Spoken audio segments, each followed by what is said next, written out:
Good morning and welcome to Toronto Police Headquarters. My name is Laura Brabant. I'm a Media Relations Officer here at the Toronto Police Service.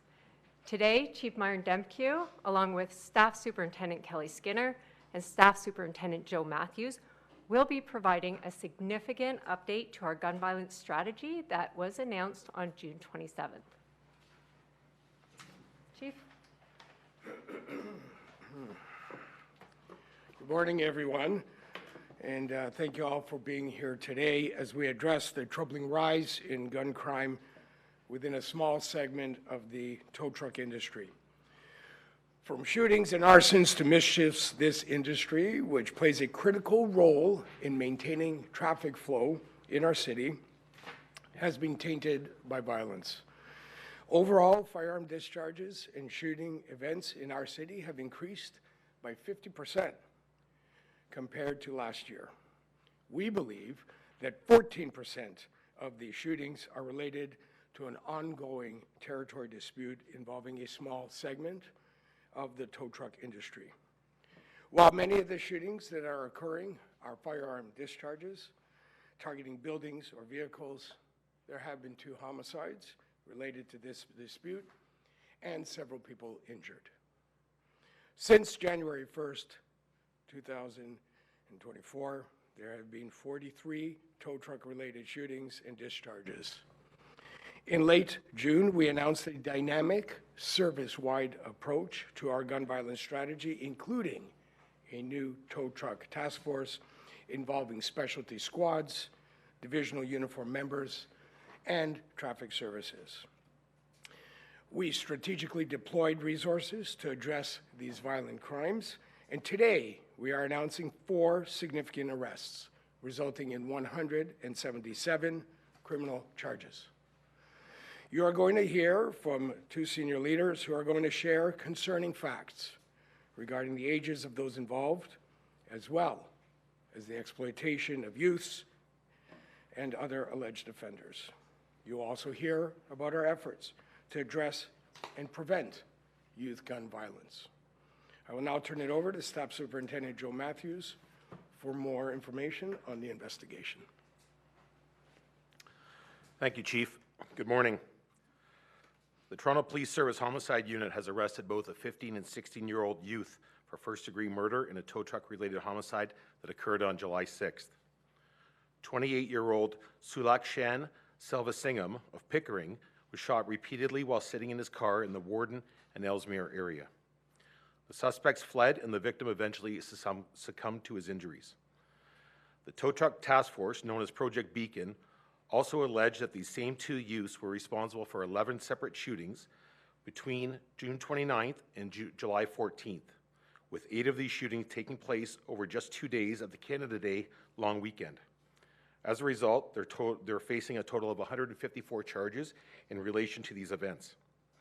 On May 15th of this year, a suspect opened fire on 2 tow trucks which were parked in the Markham Road and Steeles Avenue East area of Toronto.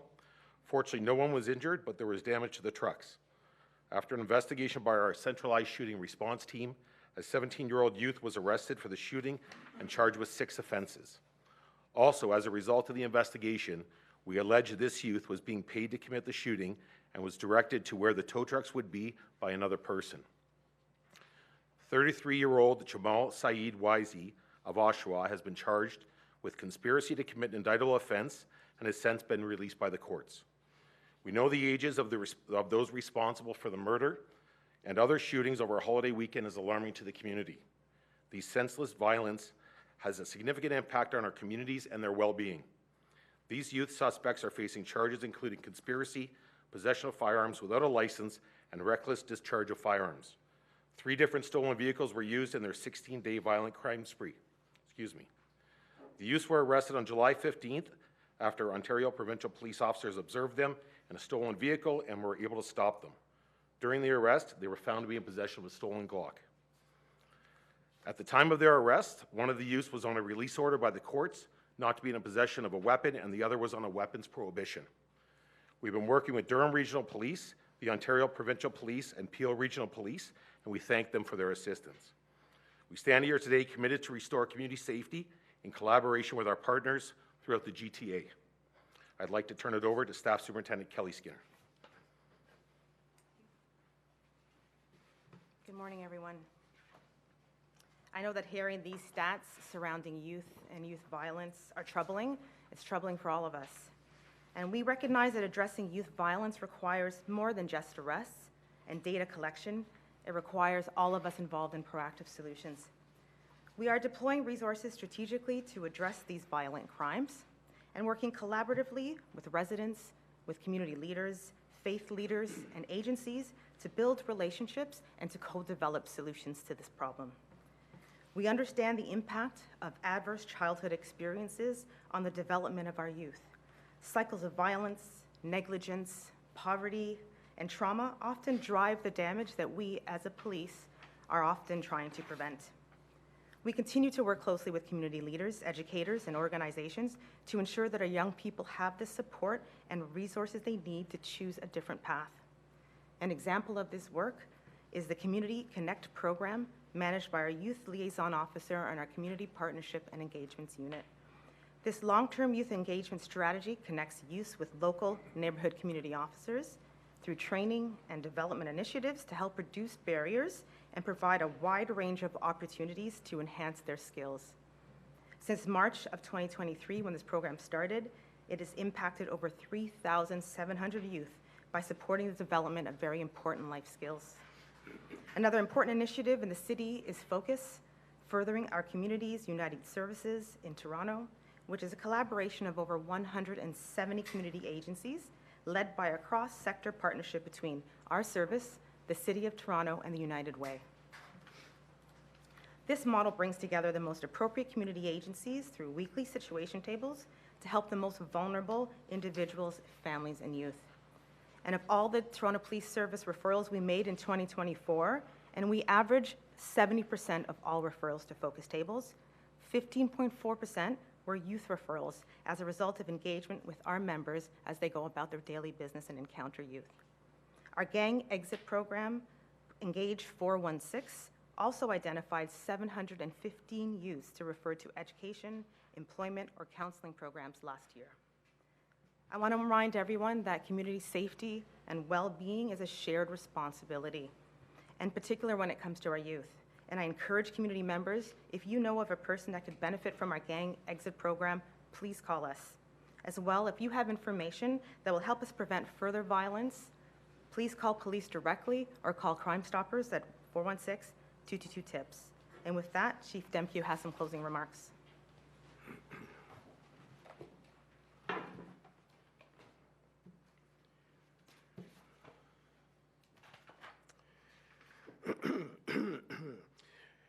We will continue our service-wide approach to tackling gun violence, ensuring that our officers have the tools and resources they need to dismantle criminal networks. We also recognize that no single organization can solve the problem alone.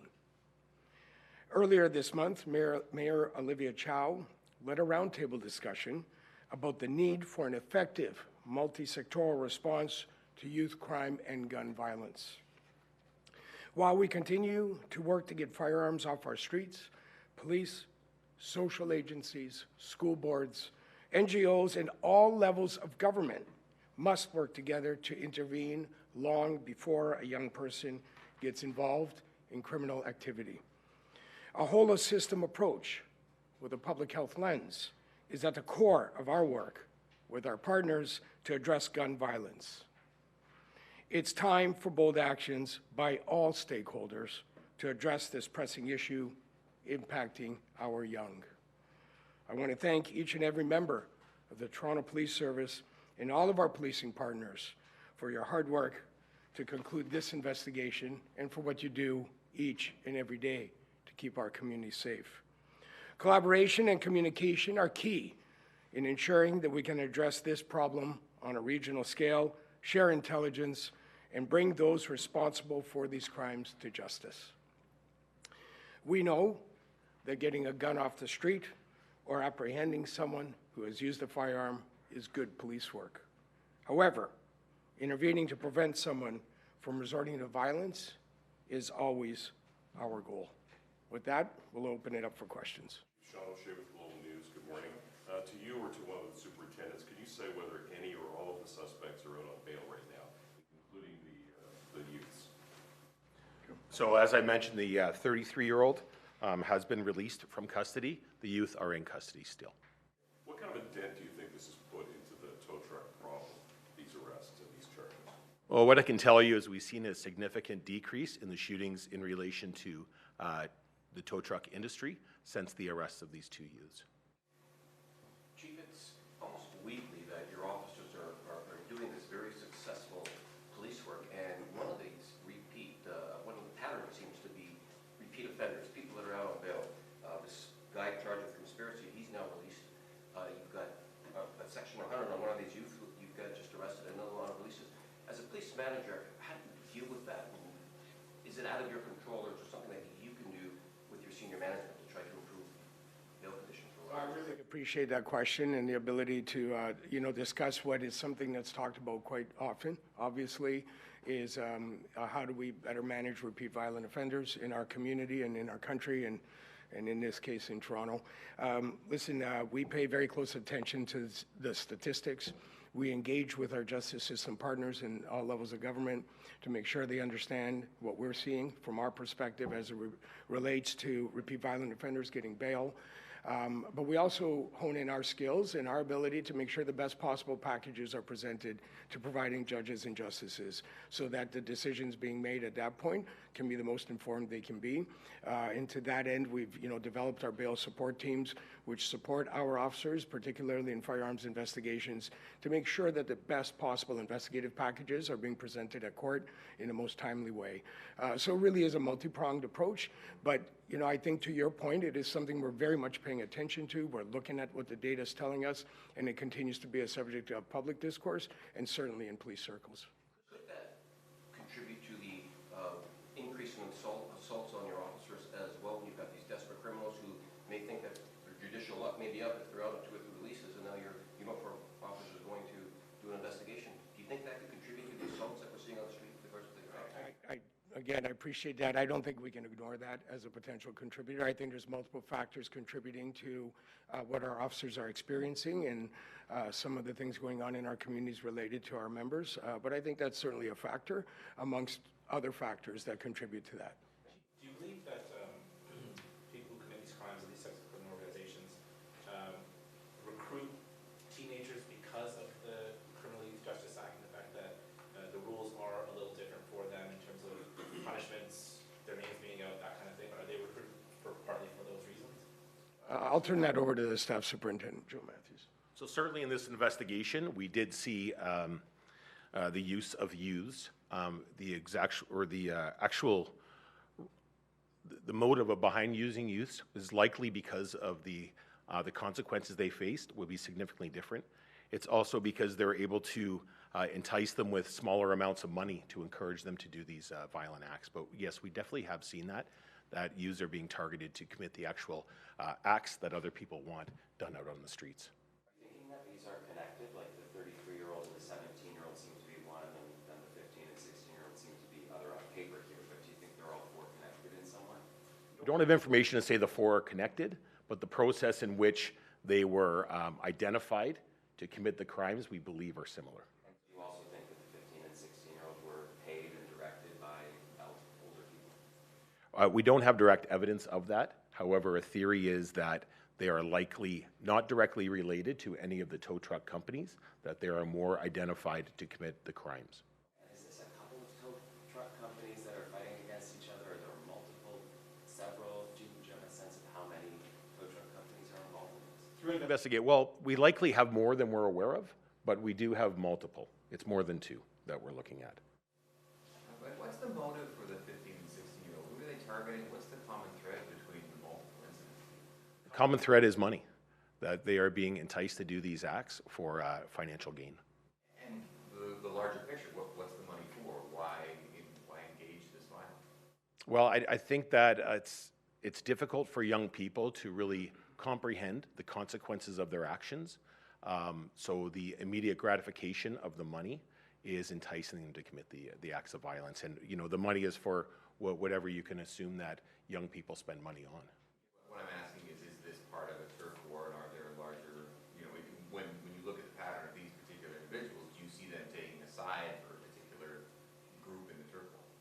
From what we've learned, they are just used for hire. Not necessarily per side. Is this part of a larger kind of organized crime issue, or is this strictly a tow truck turf war, or is there more here in terms of being a larger organized crime issue? There are investigations ongoing to determine if this does relate to traditional organized crime or organized crime within the city of Toronto. At this point, we're not able to speak on those connections. Superintendent, is the tow truck pilot project having anything to do with any of this? Because you're starting to enforce the rules now as of July the 1st. To what extent, if any, is that involved in any of what's going on in the tow truck industry? So we are doing heightened enforcement as of July 1st in relation to the new act. We do believe that it's possible that the uptick in violence in the tow truck industry was as a relation of the new act coming in, perhaps. But as far as our investigation, it's ongoing, continuing. We've had 2 tow truck related shootings since the arrest of these youths, and they continue to be investigated. It's a good time for one more question. Chief, a question on a separate issue. City News has been reporting on the interaction between one of your undercover police officers and a civilian at Dundas and Victoria. I'm wondering if you were able to watch that video and your thoughts on it. Well, that, as you know, is a matter that's the subject of a Special Investigations Unit investigation, so I won't be commenting on that. You announced earlier this year a review into plainclothes policing. What's the status of that review, and are the results of that coming out today? Or will you be releasing the results? Well, that review is ongoing, so I'll let the working groups do their work, and they'll present it in due course. Thanks, everyone. Thank you, everybody. Appreciate you being here.